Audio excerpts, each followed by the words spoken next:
Suspense. And its producer, the master of mystery and adventure, William N. Robeson. Good afternoon. We are honored to bring you on this first program in our new Sunday time one of today's most talented actresses, Miss Sarah Churchill, starring in one of yesterday's most chilling tales, The Signalman, by Charles Dickens. More often than not, a classic suffers in transition from one medium to another. The transcribed play you are about to hear is an exception to this generality. The late great writer-director Irving Reese, in his adaptation, has given a dimension to the story that the late great Charles Dickens never imagined. We suggest that you might find it interesting to read the Dickens story after listening to this, the Reese dramatization of The Signalman, starring Miss Sarah Churchill, a tale well calculated to keep you in Suspense.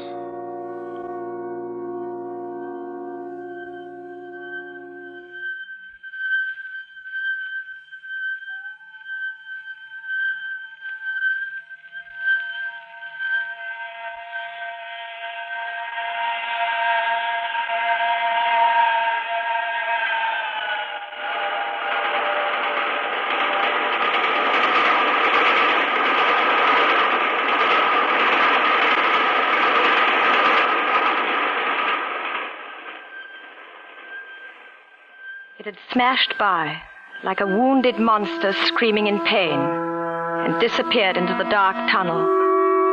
In those brief seconds, I'd relived the emotions of my childhood. I still trembled with the child's terror and fascination that had surged through me the many times I stood here, 20 years before. Nothing had changed. The steep, dripping wet walls of jagged stone that led down to the tracks. The gloomy mouth of the tunnel, the small signalman's shack huddled against the side of the cutting. Even the job was held by the same man they had told me in the village. He stood there, in the glow of an angry sunset, furling a signal flag around a short pole. I called to him. "Hello, below!" Instead of looking up at me, he turned tensely to stare toward a red signal light that glowed at the mouth of the tunnel. "Hello, below there!" He finally turned, slowly it seemed to me, even fearfully, and looked up. He stared at me unanswering. I was afraid the suddenness of my call had unnerved him. I tried to compensate by being overly casual. "Hello! I would like to speak to you. Is there a path I can use to come down?" He stared silently a while longer, then finally pointed his flag to a spot in the cutting embankment. It was a zigzag path with small footholds cut through the clammy stone.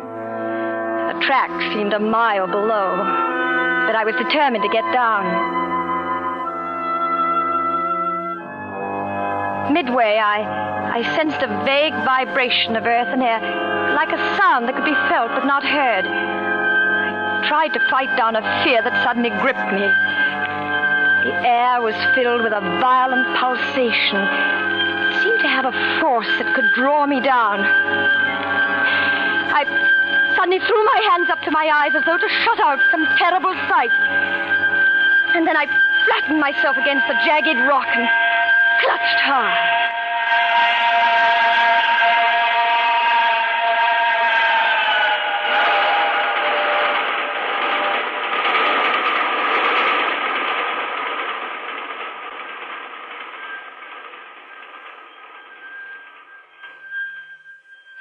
Then I was angry with myself, ashamed at this uncontrolled childish reaction. I could see the signalman still staring at me. I climbed down the rest of the way quickly and carelessly, and I walked towards him with a casual smile. He watched me expectantly. "Hello. I'm Amy Sayre. I used to live in the village. I was anxious to speak to you. I'm sorry if I startled you when I called down." Why did you use those words? Those words? I hardly remember. I think I shouted, "Hello, below there," or something to that effect. Not to that effect, miss. Those were the very words. I know them well. Admit those were the words. All right. I admit. Why did you use them? Well, you were below. I wanted to attract your attention, so I called. Hello, below there. Seems logical, doesn't it? Aye, miss. If you had no other reason. Well, what other reason could I possibly have? I thought you would tell me. Oh, I'm sorry. Maybe I shouldn't have come down. I think I frightened you. Now, why would you think that, miss? Well, you stared at me as though you had a dread of me. Aye, miss. I was doubtful whether I'd seen you before. Well, if you have, it was when I was 8 years old, standing on that bridge over the tunnel up there. I used to love watching the trains. Well, then my family moved to the city. This is my first visit back in 20 years. You don't believe me. I'm not certain. Where could you have seen me? Don't you know? Since I've been away for 20 years, Up there! By the red signal light at the mouth of the tunnel. That's why you turned and stared there when I first called.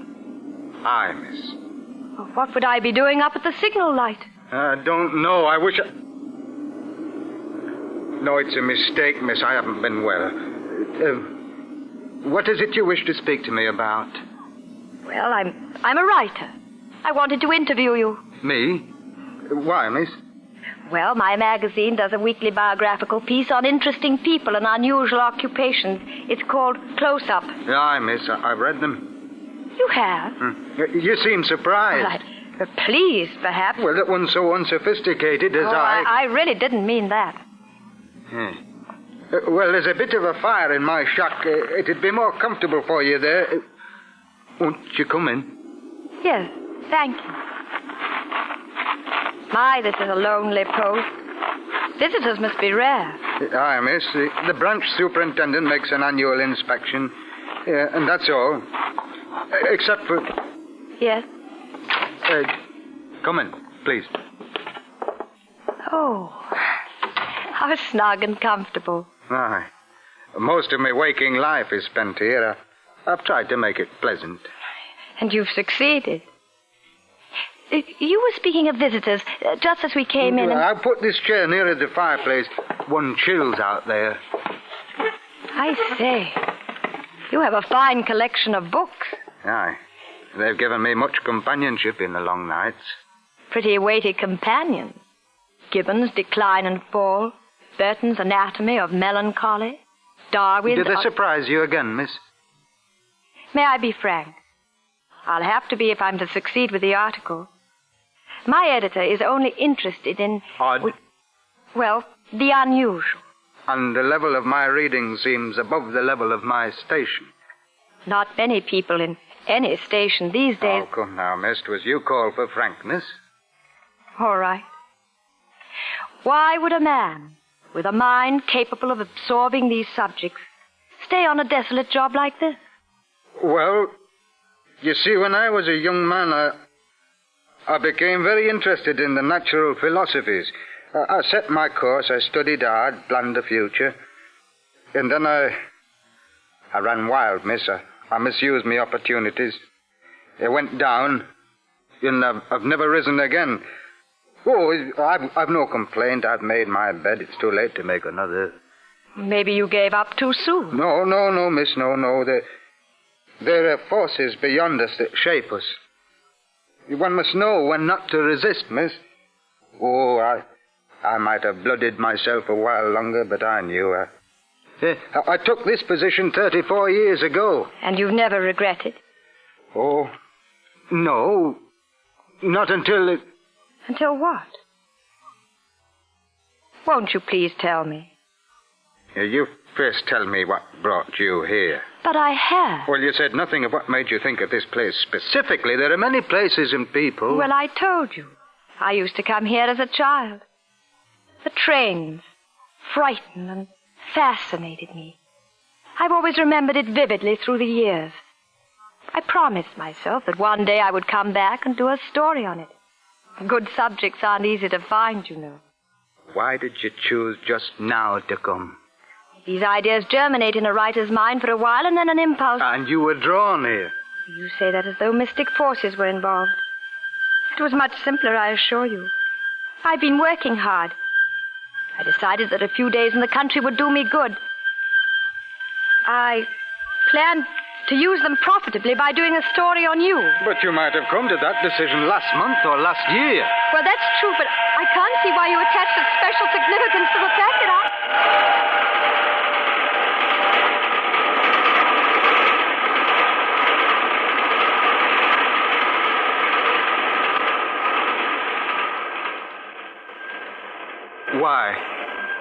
Why did they frighten you so?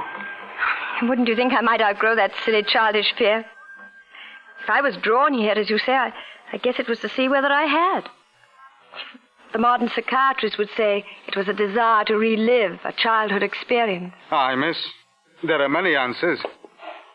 Philosophers have even speculated on the possibility that the future can intrude on the memory as well as the past. But surely you don't believe that.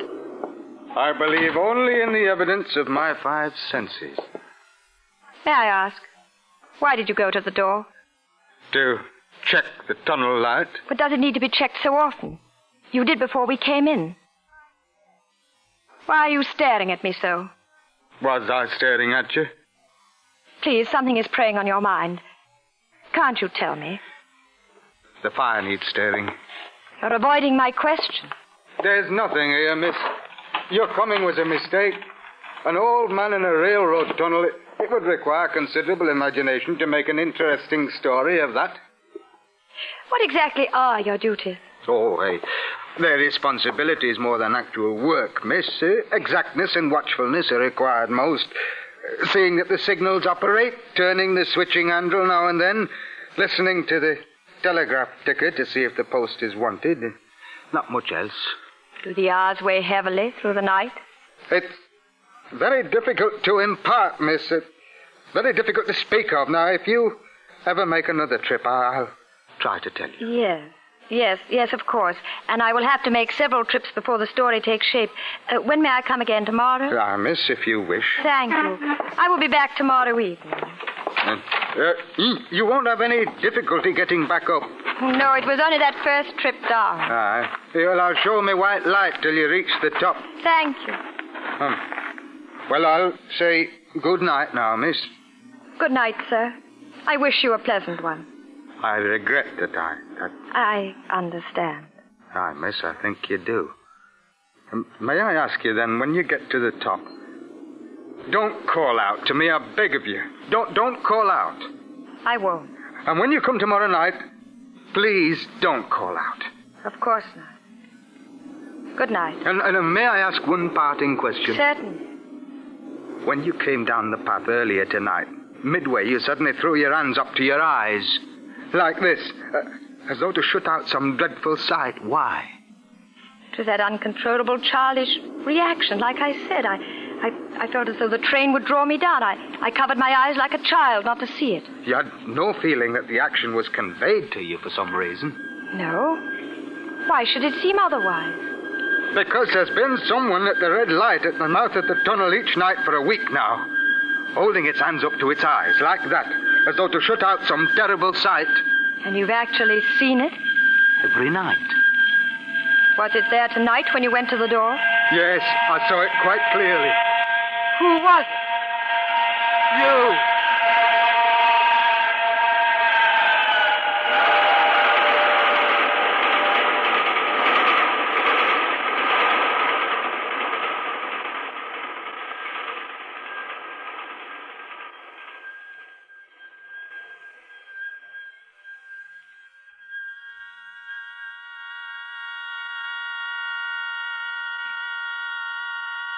In a moment, we will return to tonight's story of Suspense. The Signalman, starring Miss Sarah Churchill.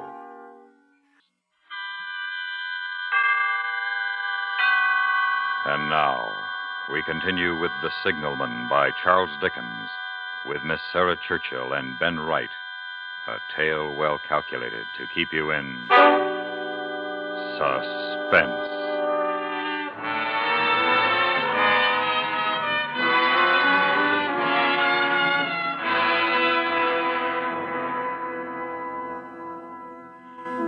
I returned the next night as the distant clocks were striking 9. The signalman waited for me at the bottom of the cutting with his white light shining.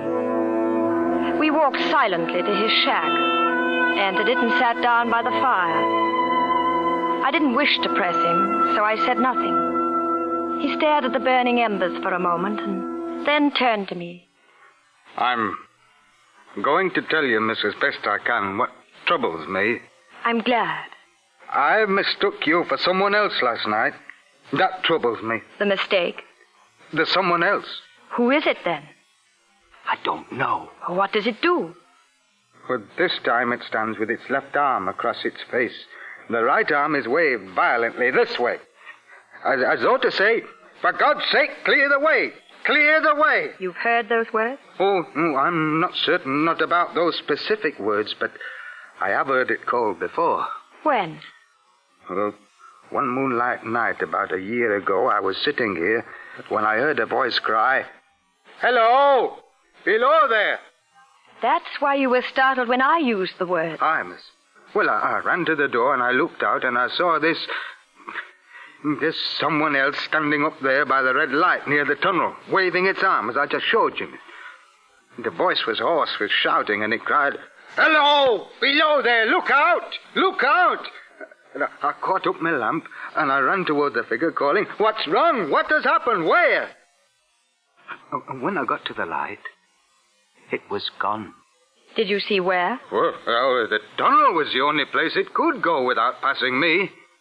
Oh, I ran into the tunnel for 100 yards or so, and I searched around with my light. Then I ran back here and I telegraphed both ways. An alarm has been given. Is anything wrong? And the answer came back both ways. All's well. Of course. Now I'm going to take advantage of last night's permission to be frank. You've been here more than 30 years, haven't you? Huh? It isn't the most cheerful place in the world, with that moaning wind through the tunnel and the wild harp it makes of the telegraph wires. It's understandable that you could have the illusion you've heard a call. And anyone staring at the dark long enough as you did from the door could imagine seeing something. You've let it prey on your mind so long, it seems real. I was not...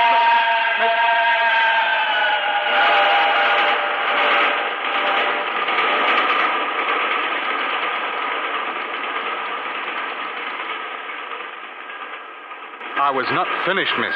I'm sorry. Within 6 hours after it first appeared, the main line flyer crashed and derailed at the far end of the tunnel. And within 10 hours, the dead and the wounded were being brought through the tunnel over to the spot where the figure stood. A coincidence. A tragic, remarkable coincidence. But don't you see that... There is more, miss. Please forgive me. 6 or 7 months passed, and I'd recovered from the surprise and shock when... One morning, just as daylight was breaking, I looked toward the red light, and I saw it again. Did it cry out? No, it was silent. It didn't wave its arm? No, miss, no. It leaned against the post with both hands covering the eyes like this, as though to blot out some terrible sight. That's why you asked me why I had put my hands to my eyes as I came down the path. Aye, miss, you called out the words it used the first time, and you covered your eyes as it did the second time. Go on, please. Well, that very day, as a train came out of the tunnel, I noticed a confusion of hands and heads at one of the coach platforms, and something waved. I saw it in time to flag down the engineer. He applied his brakes, but the train drifted past here, about 100 yards. As I ran up to it, I heard terrible screams and cries. A beautiful young woman had fallen between the cars, and she was brought in here. She died on this very spot between us. How horrible. But I still don't see... One final word, miss, and you'll judge how my mind is troubled. It came back a week ago. And ever since, it's been there. At the light? Aye. It covers its eyes, it waves its arm, it shouts, "For God's sake, clear the way, clear the way!" I've no rest or peace for it. It calls to me many minutes together in an agonized manner. Below there, look out, look out!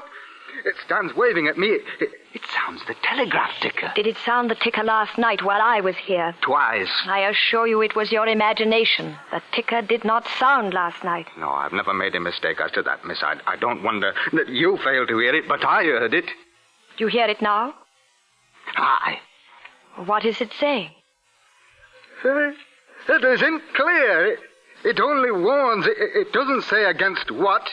If I only knew what it meant. What is the danger? Where is the danger? There is danger overhanging somewhere on the line. Some terrible calamity will happen. Please, you mustn't let yourself go. But if I telegraph danger on either side of me or on both, I can give them no reason for it. I'd get into trouble and do no good. They'd think I was mad. And this is the way it would work, miss. Message, danger, take care. Answer, what danger? Where? Message, don't know, but for God's sake, take care. They'd displace me. What else could they do, miss? For your sanity's sake, and for the sake of the lives that are dependent on you, you must listen to me. When it first stood under the danger light, why didn't it tell me where the accident was to happen if it must happen? Why didn't it tell me how it could be averted if it could have been averted? And when on its second coming it hid its face, why didn't it tell me instead she's going to die? Let them keep her at home. If it came on those two occasions only to show me that its warnings were true and so prepare me for the third, why not warn me plainly now?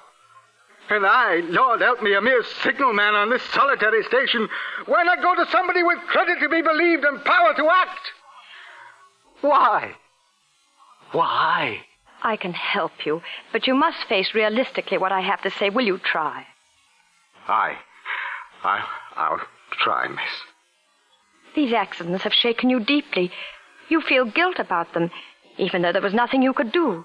You've let it prey on your mind, until you imagine someone tried to warn you. I saw and heard that someone. Even the senses can deceive when the mind is under stress. Men dying of thirst on the desert imagine lakes and hear running streams. Oh, miss, the bodies of the dead were real enough. I'm speaking of what you imagined after the accident. If you let me, I'll prove to you, step by step, that the specter existed only in your fantasies. Well, how can you prove that in the face of what I've just told you? By appealing to the intelligent, reasoning portion of your mind. Listen. You were positive when you first saw me that I was the specter that you saw at the light, weren't you? You used the same words. Well, now listen carefully. I appeal to the intelligent, well-read, reasonable man. 3 words. Hello below there. I was more than 100 feet away at the top of the embankment, and you were here below with darkness falling. And 3 words made you positive you had seen me before. Can't you see you were trying to fit something to what you already believed? But then you put your hands to your eyes. Further proof. You have allowed yourself to believe some disaster is about to befall. When I covered my eyes because of a childish fear, you fitted that to what you already believed. Oh, no, the telegraph ticker You was must hear me out. Would you at any other time, or would anyone at any time, believe that a telegraph ticker could sound in a room this small and be heard by one person and not the other? But I told you. Now, the most important proof. You said that when you went to the door last night, it was there by the red danger light. Aye, it was. Will you come to the door with me now and tell me if it is still there? Well, do you see it? No. No, miss. It's not there. And I'm going to prove to you that it never was there. I studied the light from the top of the hill before I came down tonight. The post is at least 7 feet high. The light is shielded with a hood. Even if a person stood directly under it or in front of it, they would be in complete shadow, in darkness. You couldn't see that person from this door, and you couldn't see that person if you walked within a few yards of her, or him, or it. I'm going to walk up the incline now to the light and prove it to you. I walked up the inclining tracks toward the red light at the mouth of a tunnel. The chill, dank wind had an edge like a cold knife. When I got to the light post, I stood directly under it. No portion of the red glow reached me. I was lost, completely in the dark. I saw the signalman silhouetted in the yellow light of the doorway. Hello? Can you see me? Hello below there? Can you see me? No! Good. Now start walking toward me and tell me when you can see me. He stepped between the rails of the northbound track, on a line with the red signal light, and walked toward me. Suddenly the icy hand of my childhood dread gripped me. There was a vague vibration of the earth and air. Far behind him, coming up the grade fast, I could begin to see the glow of the locomotive's light. Look out! Look out! For God's sake, clear the way! Clear the way! He walked as though in a spell. He didn't hear me. Oh, he wouldn't hear me. I was rooted to the gravel. I threw my left arm up to my eyes and waved my right arm frantically. Below there! Look out! Look out! Clear the way! For God's sake! Clear the way!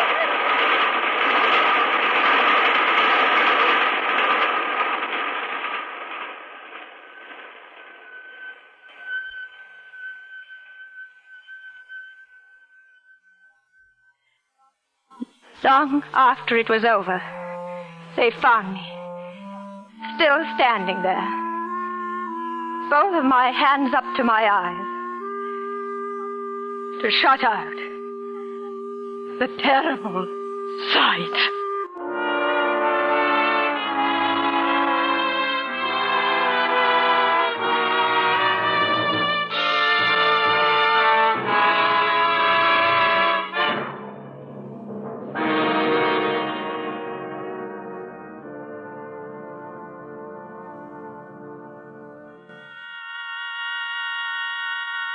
Suspense, in which Miss Sarah Churchill starred in Irving Reese' adaptation of Charles Dickens' story, The Signalman. Wait. Wait a moment for a final and important word from Miss Churchill. Listen. Suspense is produced, directed, and taped in Hollywood by William N. Robeson. Mr. Ben Wright supported Miss Churchill as the signalman. The orchestra was conducted by Wilbur Hatch. Sound effects by Ray Kemper and Gus Bays, with Doc Bennett at the microphone controls. And here once more is today's star of suspense, Miss Churchill. Thank you. It has been a pleasure to be a guest of Suspense, as it is always a pleasure for me to be a guest in your country.